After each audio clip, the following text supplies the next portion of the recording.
TBS, Planet, युग, कथांश 1, www.tablesplanet.com। यहाँ तो अत्यधिक ठंड है एवं कुछ भी दृष्टिगोचर हो पाना कठिन है। संभवतः मैं सरमन के जंगलों में पहुंच चुका हूँ। अब मुझे ध्यान लगाने के लिए एक उचित स्थान की ये बरगद का वृक्ष ठीक रहेगा। ये मुझे छांव भी प्रदान करेगा एवं सभी ऋतुओं से सुरक्षित भी रखेगा।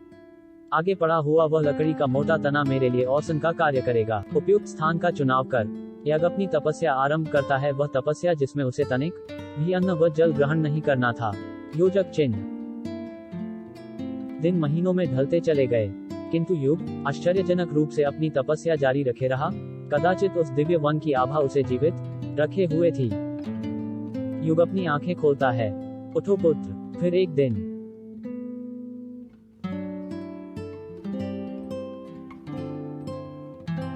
युग स्वयं इंद्र देव को अपने समक्ष देखकर भाव विभोर हो जाता है। उसे हवा में शीतलता महसूस होती है। उसे वातावरण में एक अलग ही प्रकार की शांति अनुभव होती है। मैं तुम्हारी तपस्या से प्रसन्न हुआ। बताओ तुम्हारी क्या इच्छा है। मैं आपके आशीर्वाद का अभिलाषी हूँ प्रभु, जिससे मैं शैतान शाक्यसुर के वध करने के अपने उद्देश्य की पूर्ति। शाक्यसुर एक अत्यंत शक्तिशाली, महत्वाकांक्षी व नृशंस असुर है। उससे भिड़ंत के लिए तुम्हें मेरे आशीर्वाद से अधिक कच की आवश्यकता होगी। तुम्हें शाक्यसुर से इसके लिए तुम्हें मृगांक नामक धातु से अपने असों का निर्माण करना होगा और फिर एक यज्ञ करना होगा जिसमें एक पवित्र मंत्र का जाप होगा जो मैं तुम्हें बताऊंगा, उन्हें दिव्यासों में परिवर्तित। यह एक बहुत बड़ा दायित्व है प्रभु। मैं वचन देता हूं आपको कदापि निरीश नहीं करूंगा।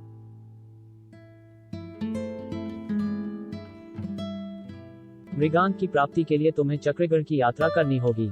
चक्रगढ़ के मार्ग में तुम्हें अशपुर नामक नगर मिलेगा। इस नगर में संसार के सबसे प्रबल अश्व रहते हैं। यहाँ तुम स्वयं के लिए एक साथी का चयन कर सकते हो जो तुम्हारी आगे की यात्रा में सहायक सिद्ध होगा। युग ने देवराज इंद्र के निर्देशों का पालन किया और अश्वपुर पहुंच गया। अश्वपुर अनेकों बोल सकने वाले जंगली और निरंकुश अश्वों की भूमि है जो प्रकाश की गति से दौड़ते हैं। हे प्रभु, इस राज्य के लोग तो कुपोषित लग रहे हैं।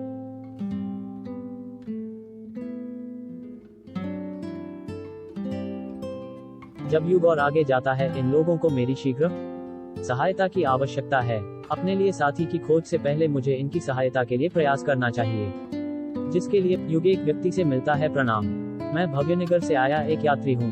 मुझे यहाँ के राजा से मिलना है। कृपया बताएं ऐसा कैसे संभव होगा। आपका नाम क्या है। जी युग, मैं विष्णुदास हूँ। ये मेरा घर है।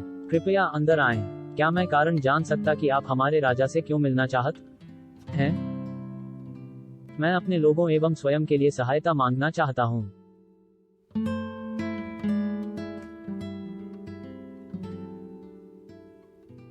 हमारे राजा दशवेश को तो स्वयं ही किसी सहायता की आवश्यकता है। क्यों, उन्हें क्या हुआ है।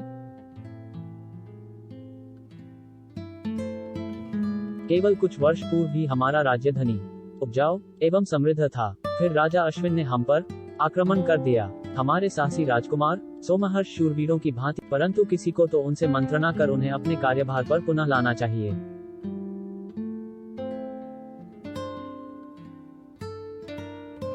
किंतु ये करेगा कौन। समस्त मंत्रीगण तो हमारा शोषण करने एवं अपनी जेबें भरने में व्यस्त हैं। 00 ठंड मैं समझ सकता हूँ, मगर फिर भी मुझे उनसे मिलना होगा।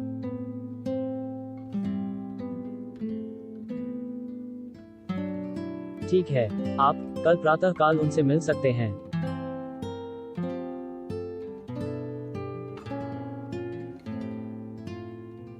प्रणाम राजन, मैं युग हूँ, भव्यनगर से आया हूँ।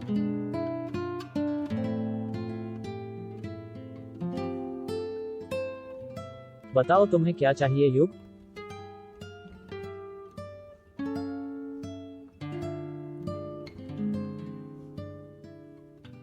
मैं यहाँ अपने लोगों के लिए आपसे सहायता की याचना करने आया था, किंतु यहाँ के लोगों की दुर्गति देखकर मुझे प्रतीत हो रहा है कि इन पे तत्काल ध्यान दिए जाने की आवश्यकता है।